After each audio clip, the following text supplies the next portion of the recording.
Hello everyone. Welcome back to our programming series. Today we are going to see about SkillRack daily test, that is, prime factors. The code starts by including the standard input-output library in C. This is done using the hashtag include_istio.ho statement. The next line of code defines a function called isPrime that takes an integer as its argument and returns an integer value. The function checks if the given number is prime or not, and returns 1 if it is prime, and 0 otherwise. Inside the function, there are two main parts. First, a check to see if the number passed to the function is less than 2.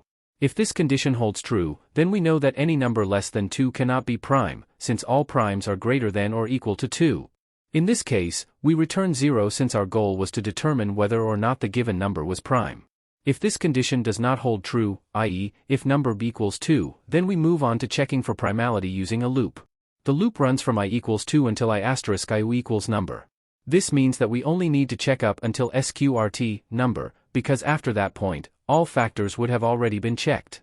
Inside the loop body, we use another conditional statement, if number %I equals 0. This checks whether or not number can be divided evenly by I without leaving any remainder. If so, then it means that both numbers share a common factor other than 1 and itself, hence number cannot be prime in this case. We return 0 since our goal was again to determine primality. If none of these conditions were met inside either part of our function definition above, i.e., when neither returning 0 nor 1, then it must mean that no factors were found for number within range 2 sqrt, number. Therefore we conclude with confidence that number must indeed be prime.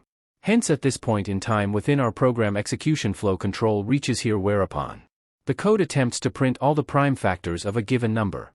I hope this explanation helps. If you have any further questions, feel free to ask in the comment section.